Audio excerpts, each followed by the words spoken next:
부동산 계약서에 도장 찍기 직전이나 아니면 경매법정에서 입찰가를 막 고민하는 그 짧은 순간 있잖아요. 네, 아주 피가 마르는 치열한 눈치 싸움의 순간이죠. 그렇죠.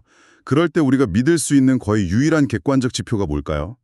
항상 배우기를 즐기고 또 핵심을 빠르게 파악하고 싶어하는 바로 당신을 위해 오늘 이 심층 탐구 시간을 준비했습니다. 네, 자본과 신용이 복잡하게 얽힌 부동산 시장에서 살아남기 위한 가장 확실한 무기죠. 부동산 등기부 등본, 그러니까 정확한 명칭으로는 등기사항 증명서에 대해 완벽하게 파헤쳐 볼 겁니다. 맞습니다. 오늘 저희가 다룰 자료는 이 복잡해 보이는 문서의 구조를 3단계로 딱 나누어서 설명해주는 아주 핵심적인 가이드예요. 권리의 순위까지 명확하게 짚어주더라고요. 부동산 등기부는 흔히 사람의 건강 검진 기록표에 비유되곤 하거든요.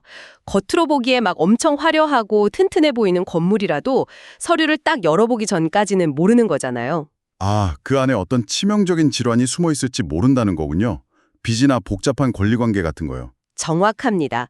그래서 부동산 계약을 앞두고 계시거나 경매에 관심이 있는 분들 혹은 그냥 이 세상을 움직이는 법적 시스템이 궁금하신 청취자분들에게 이 문서는 선택이 아니라 필수입니다.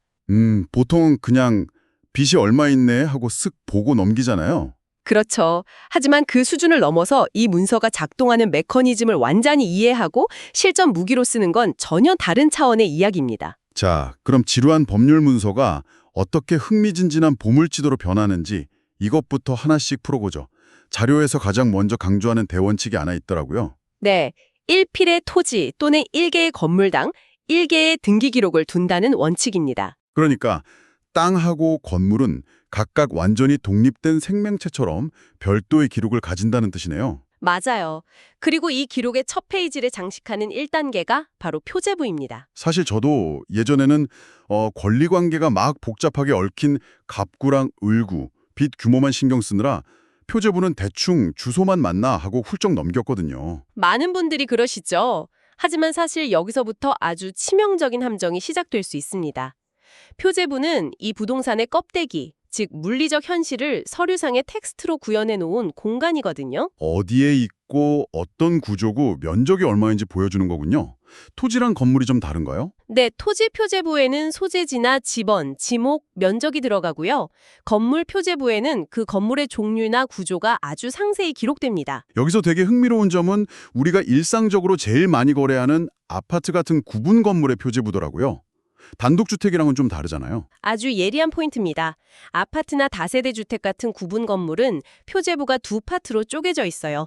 일동 전체 건물에 대한 표제부가 먼저 쫙 나오고 그 다음으로 내가 실제로 소유할 개별 호수, 즉 전유 부분에 대한 표제부가 이어집니다. 아, 그러니까 숲 전체를 보여준 표제부가 있고 내가 살게 될 그 나무 한 그루에 대한 표제부가 따로 있다는 거네요. 맞습니다. 그래서 이 전체 숲과 개별 나무를 동시에 대조해보는 작업이 필수적이죠. 그런데 전문가님, 자료를 보니까 이 전유 부분 표지부 밑에 꼭 확인해야 할 진짜 중요한 디테일이 하나 더 있더라고요. 네, 바로 대지권의 표시 항목이죠. 그렇죠. 아파트라는 게 공중에 떠 있는 콘크리트 상자잖아요. 그 공간만 내가 샀다고 해서 온전한 내 집이 되는 건 아니니까요. 서 있는 땅에 대한 지분, 즉 대지권이 반드시 함께 기록되어 있어야 합니다. 종이에 적힌 물리적 정보가 실제 땅과 어떻게 연결되는지 그 뼈대를 잡는 게 진짜 중요하거든요. 만약에 서류를 막 검토하는데 이 대지권 비율이 비어 있거나 대지권 미등기 상태인 걸 깜빡하고 놓쳤다면 그러면 나중에 재건축 들어갈 때 땅에 대한 권리를 한 푼도 인정받지 못하는 거죠. 헐값에 청산당하고 쫓겨나는 최악의 시나리오가 펼쳐질 수도 있습니다. 와, 진짜 끔찍하네요. 껍데기인 줄 알았던 표제부가 사실은 내 발밑의 땅을 보장해 주는 거였군요. 네. 그래서 종이에 적힌 텍스트랑 3차원의 현실 물리량이 정확히 일치하는지 확인하는 게 표제부 해독의 본질입니다. 좋습니다. 건물의 물리적 현실을 파악했으니 이제 진짜 피 튀기는 돈과 권리의 문제로 넘어가 볼까요? 2단계, 갑구와 을구입니다. 이 영역부터는 권리가 기록될 때마다 공통적으로 붙는 꼬리표들이 있어요. 순위번호, 등기 목적, 접수번호, 등기 원인, 그리고 권리자의 인적사항 같은 것들이죠. 이 꼬리표들이 나중에 권리 다툼 났을 때 누가 먼저 돈 챙겨가느냐를 결정하는 핵심 단서가 되는 거네요. 그럼 갑구부터 볼까요? 여긴 소유권의 모든 것이 담겨 있죠. 맞습니다. 건물이 처음 지어졌을 때 출생신고하는 소유권 보존 등기부터 매매나 상속으로 주인이 바뀔 때마다 쌓이는 소유권 이전 등기까지 진짜 주인의 역사가 다 기록됩니다. 그런데 실전에서 우리가 이 갑구를 볼 때 막 평화롭게 주인이 바뀌는 아름다운 역사를 찾으려는 게 아니잖아요. 그렇죠. 갑구에서 매의 눈으로 찾아야 하는 건 따로 있습니다. 주인의 권리를 꽉 묶어버리는 무서운 딱지들이죠. 가압류, 가처분, 경매 개시 결정. 저는 이걸 갑구에 붙은 빨간 딱지들이라고 부르고 싶네요. 집을 함부로 팔지 못하게 묶어두었거나 소유권 자체를 두고 법적 소송이 벌어지고 있다는 강력한 경고등이거든요. 갑구에 그런 단어가 딱 하나라도 보인다면 현재 집주인의 재정 상태가 파탄났거나 법적 권리에 심각한 적신호가 켜졌다는 뜻이죠. 무조건 피하거나 엄청나게 주의해야 합니다. 갑구가 진짜 주인이 누구인지 그 주인이 정상인지를 보여준다면 그 다음 을구는 어떤가요? 빚의 숨바꼭질에 시작되는 곳이죠? 네, 갑구가 소유권이라는 방패라면 을구는 소유권 외의 모든 권리, 특히 날카로운 창과 같은 빚과 온갖 권리들이 모여있는 구역입니다. 지상권, 지역권, 전세권도 있지만 역시 우리가 제일 많이 보는 건 근저당권이잖아요. 은행에서 돈 빌릴 때 설정하는 거요. 압도적인 비중을 차지하죠. 이 집이 은행에 빚을 얼마나 지고 있는지 파악하려면 을구의 근저당권을 봐야 합니다. 여기서 호스트와 전문가가 입을 모아서 청취자분들께 꼭 강조하고 싶은 게 하나 있습니다. 근저당권 항목에서 절대 놓치면 안 되는 마법의 단어, 바로 채권 최고액이죠. 맞습니다. 은행을 돈을 빌려줄 때 원금을 있는 그대로 정직하게 적지 않아요. 이자 밀리거나 경매로 넘어갈 때를 대비해서 넉넉하게 부풀려 적어놓잖아요. 보통 10%에서 120% 정도로요. 네, 만약 을구의 채권 최고액이 6억 원이라고 찍혀 있다면 주인이 실제로 빌린 원금은 5억 원일 확률이 높습니다. 그런데 우리 입장에서 중요한 건 원금이 5억이라는 사실이 아니죠. 이 집이 잘못해서 경매로 넘어갔을 때 은행이 합법적으로 내 돈보다 먼저 싹 빼앗아갈 수 있는 돈의 최대 한도가 6억이라는 사실이잖아요. 정확합니다. 그 채권 최고액 6억 원과 내가 들어갈 전세 보증금을 합친 금액이 이 집의 실제 매매가에 얼마나 육박하는지 계산해 봐야 해요. 그게 깡통 전세 피하는 유일한 길입니다. 자, 이제부터가 진짜 흥미진진해지는 부분입니다. 표제부로 뼈대 잡고 갑구, 을구로 누가 얽혀 있는지 팩트 체크를 끝냈어요. 그럼 3단계 최후의 승자 가리기로 들어가 보죠. 여러 권리가 한데 뒤엉켜서 충돌할 때 누구 권리가 이기는지 법이 정해둔 룰이 있습니다. 아주 명확하죠. 규칙 1번. 같은 구 안에서의 비교입니다. 갑구끼리 붙거나 을구끼리 붙었을 때죠. 이건 뭐 단순하지 않나요? 네, 심판 역할을 하는 건 서류 맨 왼쪽에 적힌 순위 번호입니다. 1번 근저당권이랑 2번 근저당권이 싸우면 앞번호인 1번이 무조건 이깁니다. 등기소에 먼저 줄 선 사람이 이긴다는 직관적인 룰이죠. 그런데 현실이 그렇게 깔끔하지만은 않잖아요. 진짜 문제는 구역이 다른 애들끼리 맞붙었을 때 아닙니까? 규칙 2번이 등장할 차례죠. 갑구에 있는 가압류랑 을구에 있는 근저당권이 서로 먼저 돈 받겠다고 싸우면 어떻게 될까요? 서로 동네가 다르니까 순위번호 1번, 2번 비교하는 건 아무 의미가 없겠네요. 이때 필요한 게 바로 접수번호죠. 맞습니다. 등기소에 서류가 접수된 날짜뿐만 아니라 그날 하루 동안 처리된 순서까지 초단위로 명확하게 보여주는 고유번호예요. 아, 숫자가 작고 빠른 쪽이 무조건 승리하는 거군요. 순위번호, 접수번호 이 두 개만 알아도 권리분석 뼈대는 다 잡히네요. 여기에 더해서 자료가 짚어주는 까다로운 변수가 하나 더 있습니다. 바로 부기등기라는 건데요. 1번, 2번 이렇게 깔끔하게 떨어지는 게 아니라 1-1, 2-1 이렇게 꼬리표 붙어 있는 애들 말이죠. 약간 새치기 하는 느낌이던데요. 새치기라기보다는 권리를 보호하기 위한 장치예요. 원래 등기 내용이 살짝 바뀌거나 권리가 넘어갈 때 새로운 번호를 받아서 맨 뒤로 밀려나는 억울함을 막아주는 거죠. 아, 그래서 기존 번호에 가지치기를 하는 거군요. 그럼 얘네 순위는 어떻게 되나요? 부기등기의 순위는 무조건 그 뿌리가 되는 원래 등기, 즉 주등기의 순위를 그대로 따라갑니다. 예를 들어서 을구에 1번 근저당권, 2번 전세권이 있는데 나중에 1-1번 부기등기가 쓱 들어왔다고 쳐보죠. 시간상으로는 1-1번이 제일 마지막에 적혔지만 그 뿌리가 1번이기 때문에 2번 전세권자보다 우선해서 권리를 주장하게 되는 겁니다. 와, 이 꼬리표 룰을 깜빡하면 앞순위라고 마음 푹 놓고 있다가 순식간에 내 돈 다 날리게 생겼네요.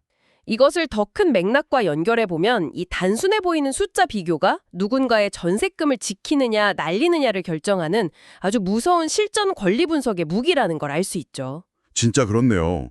이 복잡한 숫자와 날짜들의 전쟁이 가장 적나라하게 펼쳐지는 곳이 바로 경매법정이잖아요. 여기서 자료에 나온 실전 팁을 청취자 여러분께 귓손가락을 살짝 공유해 볼까요? 경매 입찰할 때 가장 먼저 찾아야 하는 타겟이 하나 있습니다. 바로 말소 기준 권리죠. 청소기 같은 애라고 들었어요. 낙찰되는 순간 자기 밑으로 줄 서 있는 후순위 권리들을 싹 다 지워버리는 강력한 권리잖아요. 네, 백의 갑구의 가압류나 을구의 날짜 빠른 근저당권이 이 역할을 맡습니다. 이걸 찾아내는 게 경매의 시작이자 끝이죠. 그럼 우리가 실전 시나리오를 하나 돌려보죠. 관심 있는 집 등기부를 싹 뒤져서 을구에서 2023년 5월에 설정된 은행 근저당권을 딱 찾아냈어요. 제일 빠르니까 얘가 말소 기준 권리가 되겠네요. 네, 기준점을 잡으셨군요.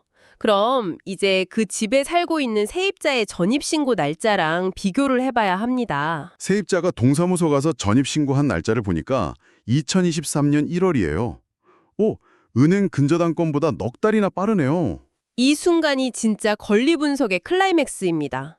세입자가 은행보다 빠르죠. 그럼 이 세입자는 말소 기준 권리의 청소기 흡입력을 이겨내는 엄청난 방패를 갖게 됩니다. 그걸 전문 용어로 대항력이라고 부르죠. 맞습니다. 경매 낙찰자가 법원에 돈을 다 내더라도 이 세입자의 보증금은 등기부에서 안 지워져요. 낙찰자가 자기 돈으로 추가로 덤터기 쓰고 다 물어줘야 합니다. 헉, 싸게 샀다고 좋아했다가 세입자 보증금 물어주느라 파산할 수도 있겠네요. 반대로 세입자 전입신고가 2023년 8월이었다면요. 은행 근저당권보다 늦었죠. 그럼 대항력이 없는 겁니다.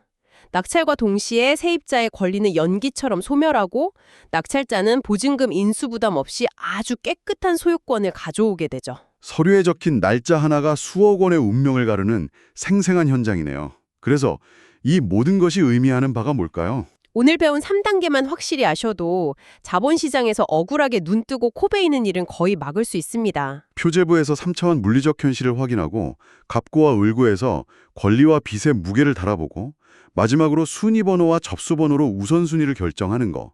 여러분은 이제 등기부라는 복잡한 암호를 완벽하게 해독할 수 있는 강력한 렌즈를 얻으신 겁니다. 축하드립니다. 네, 정말 중요한 렌즈를 장착하셨죠. 하지만 이 지점에서 아주 중요하고 서늘한 질문이 하나 떠오르네요. 오, 어떤 질문인가요? 오늘 우리는 내내 이 서류에 찍힌 날짜와 번호가 절대적인 진리라고 맹신하면서 권리를 분석했어요. 그런데 등기부는 결국 과거의 기록이 담긴 스냅샷일 뿐이라는 사실을 아시나요? 아, 실시간 생중계가 아니라 사진 같은 거라는 말씀이시군요. 네. 만약 누군가 은행 빚을 어제 다 갚았는데 아직 등기부에서 지우는 말소 처리를 안 했거나 반대로 방금 막 거액의 대출을 받았는데 전산에 반영되기 직전에 찰나의 시간이라면 어떨까요? 맙수사, 서류를 뗐을 때는 깨끗했는데 그 순간 은행에서는 대출이 실행되고 있을 수도 있다는 거잖아요. 바로 그겁니다. 서류에 적힌 박제된 진실과 현실에서 실시간으로 움직이는 진실 사이에 존재하는 이 미세한 시간 차이, 즉 타임 레그가 존재합니다. 잔금 치르는 그날 세입자가 전입 신고하러 간 사이에 집주인이 몰래 대출받아버리는 그런 사기 수법이 여기서 나오는 거군요. 전산에 반영되는데 몇 시간에서 며칠이 걸리니까 그 사각지대를 노리는 거네요. 맞습니다. 이 기록 시스템 자체가 태생적으로 가지고 있는 지연성을 꿰뚫어 보지 못하면 그 완벽했던 권리 분석도 가장 결정적인 순간에 무용지물이 될 수 있어요. 와, 이건 진짜 뒤통수를 한 대 맞은 기분인데요. 서류의 숫자들을 의심 없이 맹신하기보다 그 이면에 숨겨진 현실의 시간차까지 상상하고 방어해야 비로소 진정한 고수가 되는 거네요. 그래서 계약서에 특약을 꼼꼼히 넣어서 법적인 안전장치를 한 겹 더 두르는 게 필수적인 겁니다. 문서가 담아내지 못한 지금 이 순간의 공백을 통제하는 게 핵심이니까요. 정말 훌륭한 통찰입니다. 오늘 저희는 등기부등본의 뼈대부터 그 시스템의 한계점까지 아주 깊숙하게 파헤쳐봤습니다. 이번 심층 탐구가 여러분의 소중한 자산을 지켜내는 아주 예리한 나침반이 되었기를 바랍니다. 이 지식들이 현장에서 여러분의 권리를 든든하게 지켜주길 응원하겠습니다. 네, 그럼 저희는 다음 심층 탐구 시간에서도 세상을 움직이는 복잡한 시스템의 이면을 꿰뚫어낸 날카로운 통찰로 다시 찾아오겠습니다.